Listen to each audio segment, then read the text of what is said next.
of year were on the 7th of Shvat. It marks a Hilula of a great rabbi. His name was Rabbi Yosef Korkous Z'tl, a great rabbi in his time period. He was born in English year 1868, Tafresh Chaptet, as they say in Hebrew, and he passed away on the 7th of Shvat in English year 1926. So at that point in time, he was approximately, let's say, 58 years of age, I believe, at that stage in time. Very, very great rabbi. He came from great rabbinic heritage.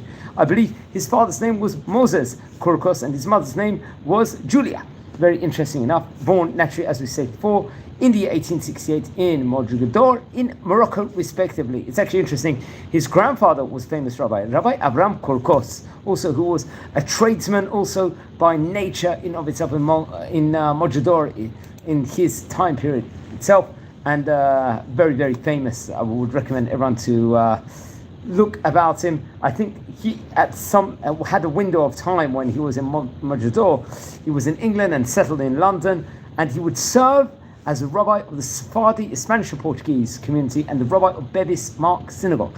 His father, Moses Korkous, I believe, remained in trade, working in Mogador, respectively, and was very, very prosperous, it was reported over. Okay, so it's interesting. Rabbi Yosef Korkous studied actually from the great Rabbi Yehuda Moyal, another great rabbi. I think we spoke about the Moyal, famous rabbinic dynasty in itself. He would also learn under auspices of Rabbi Yosef ben Attar, who I think would actually give him smicha and put him towards rabbinate when a window of time when he was in Italy, respectively. Very interesting.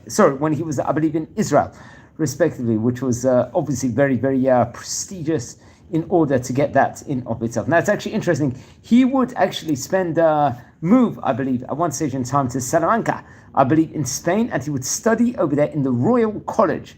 He would later on move to London, and he would continue his rabbinic studies, and was also, I believe, ordained, received smicha from Rabbi Moshe Gaster, who I believe happened to be, if I'm not mistaken, the Spanish-Portuguese chief rabbi of the United Kingdom and the Commonwealth countries in of itself.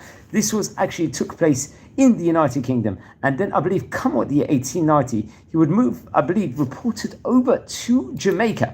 Very interesting enough, we haven't really mentioned much about this in of itself, Kingston, Jamaica, in of itself, and he would become the rabbi of that city, respectively, over there, which obviously brought about a lot of, let's say, opportunity in of itself. And then later on, he would move to a Caribbean island, and he would write his work at that stage in time.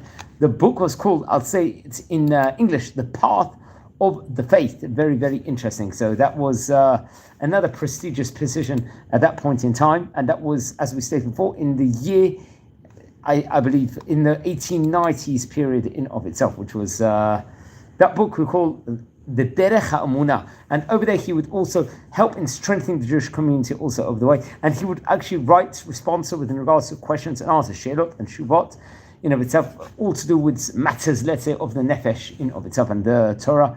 I believe he would also author a work called the Kitzur Toldot Yehudi Kuraso. Very interesting enough. And this was another great Torah famous work in of itself. I think it was based on the depth of study of letters and archival documents that were in his, let's just say, possession, also like basing it on the background of a brief history in of itself. I believe in the year 1895, he would get married. It was reported over to Marat Amilat Sisi. I think it actually came from the house of Abraham, and they would have reported over 5 children.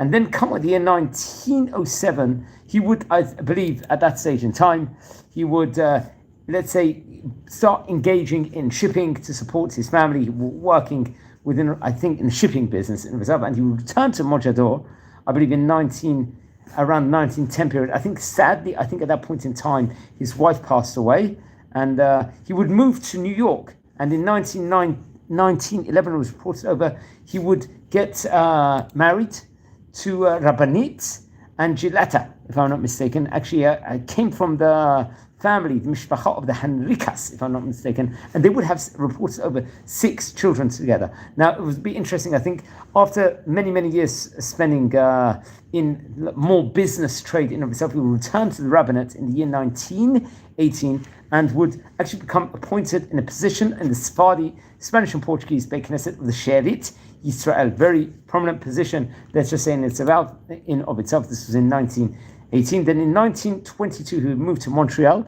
and serve as the chief rabbi of the Jewish community of Montreal. And he was known for famously for his beautiful voice, his beautiful chazanut in himself. He composed various different piyutim, poems, Jewish poems and himself, Torah songs. I think including the piyut, the kol, Yosef. Now, I believe he passed away. It was in the English year 1926, not precisely as we stated before, on the 7th of Shvat, respectively. And he's famous, as we stated before, for his great Torah colossal works, the Derech Amunah, which was the chronicles of the Jewish community of Corazo, respectively. And then there was a Inquisiat, Sephardi, the Spanish Inquisition. That was another, let's just say, a Torah colossal chronicle work in of itself.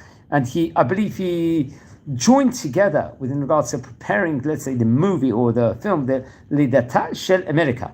Interesting enough. So he was one of the great rabbis of his time, great rabbi that was very well traveled in London, he was in Spain, he was very much had part in America, and in New York, in Canada, in Israel, he would spend the time. One of the most well-traveled rabbis of his time, Rabbi Yosef Korkous Z'tl. Now, friends, we're a community here. We're learning about the great Sephardi rabbis of yesteryear. Please subscribe to the channel. If you're related to any of the great Chachamim, please let me know. We'd love to hear more. And wishing you blessings from Israel. Take care.